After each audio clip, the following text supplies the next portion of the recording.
I'm Molly. Standing in the doorway of my restaurant, I watched as the FBI agents led Stella out in handcuffs. Her face was a mask of shock and rage as she shrieked at me, "Molly, what did you do?" I calmly replied, my phone recording every moment, "I didn't do anything, Stella. I just ran my restaurant. You're the one who decided to run something else." 6 months ago, my life took a turn when my father passed away.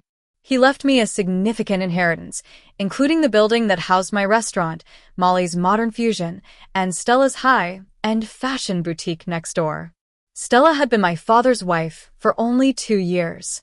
She was a calculating and greedy woman, always believing she was entitled to everything. After my father's death, strange things started to happen. There were anonymous complaints about food safety in my restaurant, sudden cancellations of catering contracts, and mysterious negative reviews using the same phrasing. I knew Stella was behind it all, but I also knew my father had seen through her long before he died. One day, right after the lunch rush ended, Stella sauntered into my restaurant. Her designer heels clicked on the floor, and she held a health inspection report like a prize. With a triumphant smile, she read out the so-called major violations: improper food storage, inadequate hand-washing facilities, and evidence of pest infestation. She paused for effect and said, "How embarrassing for you, Molly." I kept my cool, continuing to wipe down the counter. I asked, "Is there something I can help you with, Stella? We're getting ready for dinner service." She dropped the report on the counter and said, "I've already shared this everywhere. Your reputation is finished." But what she didn't know was that this was exactly what I'd been waiting for. I picked up the report with gloved hands and said, "That's thoughtful of you to spread the word." Her perfectly arched eyebrows furrowed in confusion. She expected me to be in tears or panic, but instead, I gave her a professional smile. She leaned across the counter and said, "This is the end of your little dream, just like I promised your father if he left you anything in his will." I bit back a laugh because I knew about the plans my father and I had made in the hospital. I started prepping vegetables and invited her to stay for lunch, saying, "Chef Leo's special today is his award-winning Thai curry." She snapped, "You're not listening. This report is real, and you're done." I looked up and said, "Oh, I'm listening. I think you might be missing something important." I pointed out the pattern of anonymous complaints, contract cancellations, and negative reviews.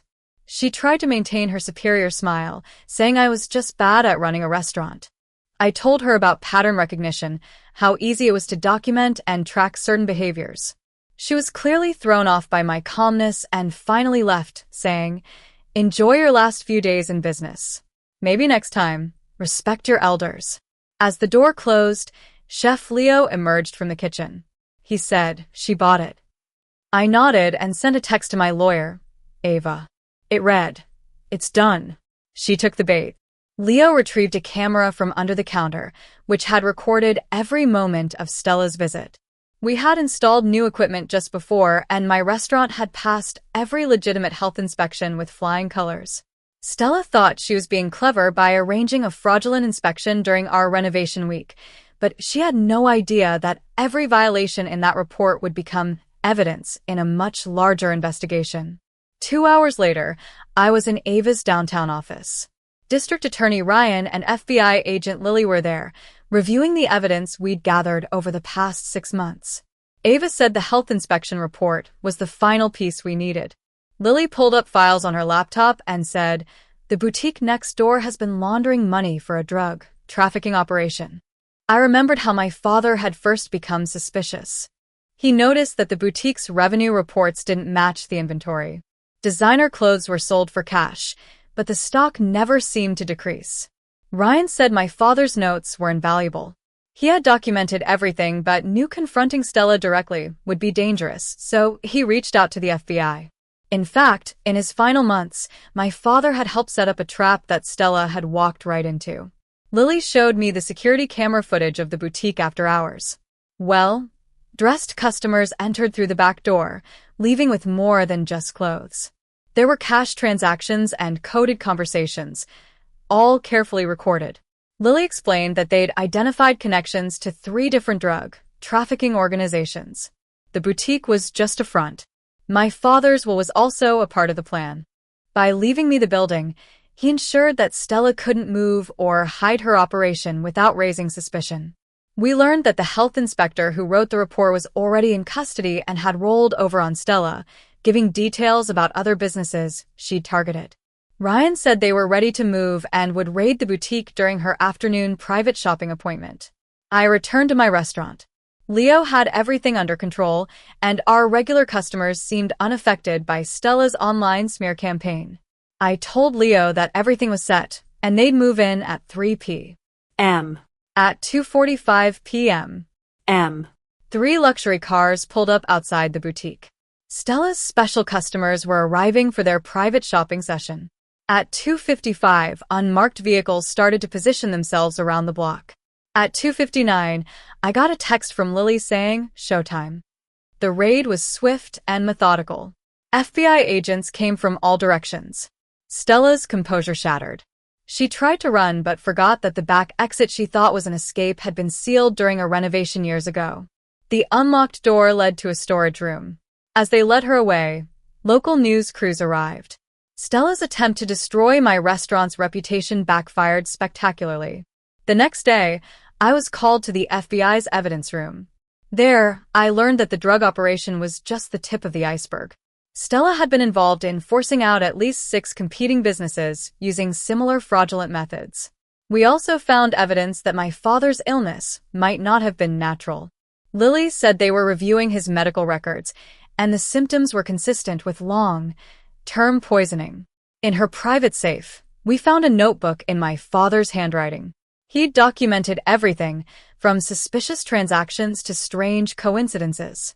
In the following days, Stella's empire crumbled. The investigation uncovered connections to organized crime, money laundering operations across multiple states, and evidence linking her to the suspicious deaths of 2 previous husbands. The boutique's inventory was seized, and the designer clothes were revealed to be counterfeits. Meanwhile, my restaurant thrived. The publicity from Stella's arrest brought in curious customers, and Chef Leo's innovative menu and our excellent service earned us a Michelin star 6 months later. A year after Stella's arrest, I was in my office above the restaurant, reviewing renovation plans to expand into the space that was once her boutique. My assistant, Maya, brought me a letter from the Federal Correctional Facility. I knew it was from Stella. The letter read, "Dear Molly, by now you know everything about your father, about me. The prosecutors are offering me a deal for information about my previous operations. Before I tell them anything, I want you to know that your father saw through me. He outsmarted me, and he raised a daughter who could play the long game. I underestimated both of you." I placed the letter aside and looked out of the window. The street was busy with lunchtime traffic. Inside the restaurant, I could see Chef Leo teaching a young apprentice. The space that once housed Stella's illegal operation now echoed with laughter and the sounds of a successful business. My father would have been proud, not just of the restaurant's success, but of what it represented: the victory of patience over greed, of careful planning over hasty schemes, and of truth over deception.